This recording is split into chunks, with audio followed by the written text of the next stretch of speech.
Doctor Yunus বিএনপিকে ব্যবহার করছে কিনা মুনিয়াপা বলবেন। সাথে শুরুতে আপনি বলেছিলেন যে ডক্টর ইউনূস হিপনোটাইজ করতে পারেন, বিএনপিকে কি সাময়িক হিপনোটাইজ করে ফেলেছে?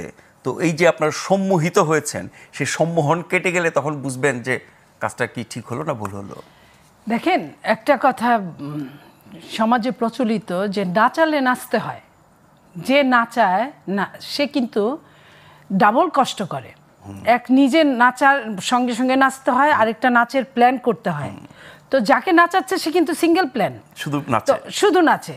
তো যদি তাই হয়ে থাকে, বিএনপি যদি শুধু নেচে থাকে, তো বিএনপি কিন্তু আবার ঠিক দাঁড়ায় যেতে পারবে। কারণ বিএনপির কাছে যা আছে অনেকের কাছে তা নাই। বিএনপির কাছে আর কিছু থাকুক না থাকুক জনসমর্থন আছে, যেটাকে গণতন্ত্র বলে। তো যেটাকে গণতন্ত্র বলে সেটার অভাব সম্পূর্ণরূপে 100-তে 100% আপনার বর্তমান সরকারে আছে। হ্যাঁ, তারপরেও তাকে জনগণ নিয়ে আসছিল, জনগণ বিএনপি কিছু বলে নাই, সমর্থন দিয়েছে নেপথ্যে, অন্যান্য দলও দিয়েছে। রাষ্ট্রের তখন চরম দুর্দশা, মুমূর্ষু অবস্থায় একজনকে নিয়ে এসেছে।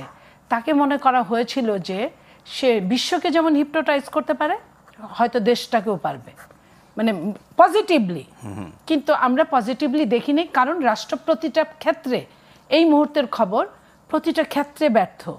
সেই ব্যর্থতাটাকে যদি উতরানোর জন্য উনি নাচাতে যান, নাচতে থাকেন, তাহলে আমাদের কোনো সমস্যা নাই, আমরা খুশি। কিন্তু উনি যদি নেগেটিভ সেন্সে যদি এই কাজটা করেন, যেটা জনগণ বলে, আমরা বলি না, জনগণ ওনাকে নিয়ে যা বলে, সেটা কি এখন বোঝা যাচ্ছে না? বোঝা যায়। কিন্তু আপনার অনেক কিছু আছে না, বাংলা ভাষা সমৃদ্ধ, তারপরেও কিন্তু কিছু সময় বলে আমার ভাষায় প্রকাশ করতে পারবো না। ঠিক আমি এরকম জায়গায় দাঁড়িয়ে আপনার সাথে কথা বলছি। তো উনি যে কাজটা করছেন এখন, উনি যদি বিএনপিকে যদি এই ধরনের কাজে যদি ব্যবহার করেন, যে আন্দোলন করতে পারে, সে কিন্তু 2 দিন আগেও করতে পারে, 2 দিন পরেও করতে পারে। যার পায়ের নিচ থেকে মাটি তুলে নিয়ে যেতে পারে, সে 2 দিন আগেও করতে পারে, 2 দিন পরেও করতে পারে। আন্দোলন নিয়ে আরেকটা বক্তব্য আছে যে আপনারা ডিসেম্বরের মধ্যে নির্বাচন করার জন্য আন্দোলনের হুমকিও দিয়েছিলেন। হয়তোবা এই ধরনের বৈঠক সমঝোতা না হলে আন্দোলনের মাঠে নামতেন।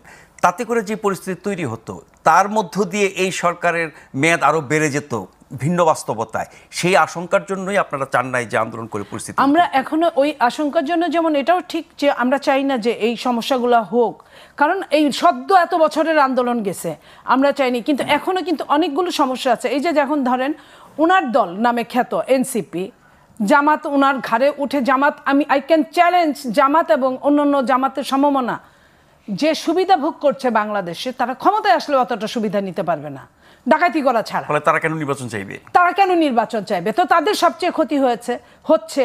তো এনসিপির সবচেয়ে ক্ষতি হচ্ছে, কারণ কয় না যে খায় দায় কদমালি মোটা হয় জব্বর। আমরা আন্দোলন করি আর এনসিপি হলে গিয়া ডিসি রে চালায়, এসপি রে চালায়, সচিব রে চালায়, গাড়ি ভরে টাকা নিয়ে যায়। তো এটাই তো এই জব্বররা সব তাগর কষ্ট হয়ে যাবে। আমি কিন্তু আবারও বলছি, এদের আমি এই কথাগুলো বলতে চাই না, কারণ ওরা আমার সন্তানের মতো, এবং সত্যিকার অর্থে ওদের অবদান ছিল। ওই জায়গাটায় আমরা শ্রদ্ধা করতাম। যদি এই গড্ডালিকায় যদি গা না ভাসাতো, তারা এই গড্ডালিকায় গা ভাসায় তারা যদি সৎ থাকতো মিনিমাম, তাহলে বলতাম যে হ্যাঁ, আমরা রাজনীতিবিদরা আমরা অসৎ, এরা আসছে, যাক এদের তাও ভালো। তো তারা তো আমাদের চেয়ে দ্বিগুণ, কারণ শেখ হাসিনা 15.5 বছরে যা করছে, তারা 10 মাসে 8 মাসে তার চেয়ে বেশি করে ফেলছে। যদি আপনি রেশিও হিসাব করেন, তাহলে অনেক বেশি করে ফেলছে। তো সেই হিসেবে, সেই জায়গায় আমি বলছি যে তারা যেটা পাইছে, তারা হারানোর জন্য তারা এই ধরনের কাজ করছে। বাট বিএনপি তো তা করছে না। বিএনপি জনগণকে দেখাতে চাচ্ছে, বোঝাতে চাচ্ছে, এবং যদি ঘটনা সত্যই হয়, তাহলে তো বিএনপিও সুখী হবে, বাংলাদেশের জনগণও সুখী হবে। কিন্তু আমরা যদি দেখি যে এই যে যারা আন্দোলনের ঘোষণা দিচ্ছে, এখন বিএনপি না, যারা অন্যরা দিচ্ছে, তারা যদি আন্দোলন করে, একবার কিন্তু আওয়ামী লীগ নিষিদ্ধ করছে। কি কারণে নিষিদ্ধ করছে?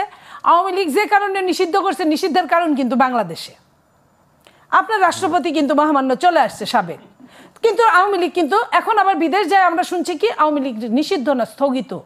আমরা কত শব্দ, নতুন শব্দের ব্যবহার হচ্ছে এখানে। তো ঠিক তেমনই বিএনপি যদি এই কাজগুলো হয়, তাহলে বিএনপি খুব খুশি হবে। আপনার নইলে সমস্যা, এদের আন্দোলন দিয়ে শুরু করে আবার আরেকটা অঘটন ঘটতে পারে। তারপরে আপনার এই যে সীমানা জটিলতা, যে কেউ রিট করলে সময় ক্ষেপণ হয়ে যেতে পারে, এই জিনিসগুলা আমরা এই মুহূর্তে আমি মনে করি যে সীমানা যেখানে আছে ওইখানেই থাক। সীমানা নির্বাচিত সরকার আসুক, তারপরে সীমানা কোনখানেটা কোনখানে যাবে সেটা পরে নির্বাচনের আগে তো সীমানা পুনর্নির্ধারণ হয়। পুনর্নির্ধারণ যেভাবে আছে সেভাবে হলে তো আর কোনো সমস্যা নাই আপনার। কোন এলাকায় 3 আসনের 4টা হয়ে গেছে, কোন এলাকায় 4 আসন 3টা হয়ে গেছে। কেউ যদি এর বিরুদ্ধে গিয়ে একটা মামলা ঠুকে দেয়, এখন মামলা ঠুকলে কি আগের হিসেবেই তো চলবে, সেটা নিয়ে সমস্যা নেই। কিন্তু আপনি যদি নতুন করেন তখন যদি কেউ রিট করে আপনার একটা নির্বাচন, একটা সীমানা নির্ধারণ আপনি 3টা নির্বাচন করছেন, তখন সমস্যা হয় নাই। এখন ওইটা ধূপে টিকবে না, খারিজ হয়ে যাবে। কিন্তু আপনি যদি নতুন আবার সীমানা নির্ধারণ করেন তখন কেউ রিট করতেই পারে, তখন সেটা আপনার আরেকটা সমস্যা দেখা দিবে। তো এরকম অনেক অনেক অনেক অনেক সমস্যা নিয়ে তারা কাজ করতে পারে যদি তাদের ইচ্ছা থাকে। আমি তাদের সদিচ্ছার সম্মান করি এবং আমি চাই সদিচ্ছাটা যেন তার মানে ফেব্রুয়ারি পর্যন্তই থাকে। নির্বাচনকে বিলম্বিত বা অনিশ্চিত করার জন্য বেশি শক্তি লাগে না, বিএনপির মতো অল্প শক্তি নিয়েও অনেক অঘটন ঘটানো যায়। হ্যাঁ। সেগুলো যাতে না হয় তার জন্য তো ঐক্য দরকার। আমরা যে এখন আবার নতুন বিভক্তি দেখছি, এটা দূর করার উপায় কি?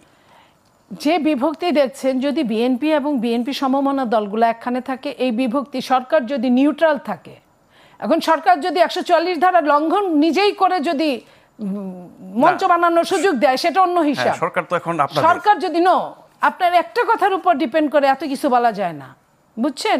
এটা এরকম না যে ওই যে তার এক তিলে বিলিয়ে দিতাম সমরখন্দ বুখারারে, এটা এরকম না যে একটা তিলের জন্য ইউনূস সাহেব এই কাহিনী করবে। ইউনূস সাহেব তার হিসাবে টনটনে, উনি ব্যবসায়ী মানুষ। ওনার ব্যবসায়ী হিসাবে যদি বলে যে আমি কাউকে মঞ্চ করতে দিব না, 144 ধারা সবার জন্য সমান, আন্দোলন সবার জন্য সমান, তাহলে ধূপে টিকবে না। জি,